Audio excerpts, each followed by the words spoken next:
At a certain point, we decided that the time machine should be built into a car.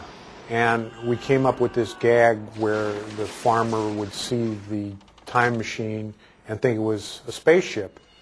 Looks like an airplane without wings. That ain't no airplane. Look. The cliche with a spaceship is a gull-wing door. And there was only one car that was cool that had a gull-wing door, and that was the DeLorean. So we thought it would be very hip and very cool if Doc Brown built his time machine in a DeLorean. Are you telling me that you built a time machine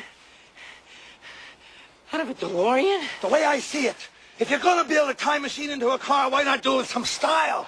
So we first just turned this idea over to the art department and told the people, see what you can come up with. What would you do? I remember Andy Probert was the first guy that was hired in the art department to start trying to conceptualize this. And he came up with some very interesting designs, but Andy had a very strong science fiction background, and his designs were a little bit too slick. They were too machined. They were too perfect. And of course, Doc Brown was a guy that built this time machine in his garage. So we wanted something that looked a little bit more homemade, a little cruder, a little bit more dangerous, because parts would just be hanging off the back of it and so forth. So we turned to Ron Cobb.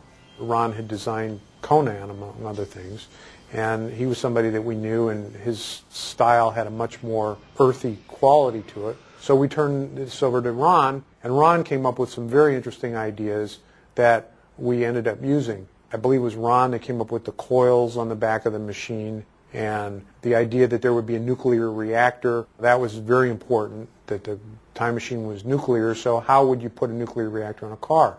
Of course, the nuclear facility at 3 Mile Island was on everybody's mind back in the 80s, and we all know that those big giant cooling towers are necessary for a nuclear reactor.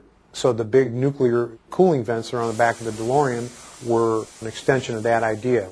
My recollection is that Ron did it first, and he just had one, and we said, well, let's balance this thing, let's have two of them, and Andy came back and did what became the final design for the DeLorean.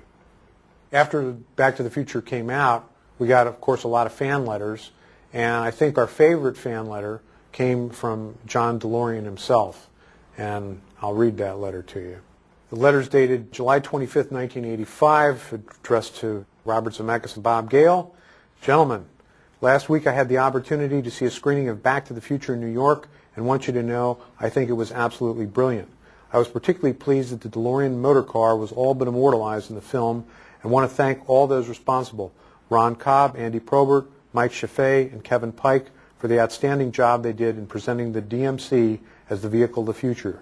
They can join my soon-to-be-revived design team at any time. Thanks again for continuing my dream in such a positive fashion. Sincerely, John Z. DeLorean.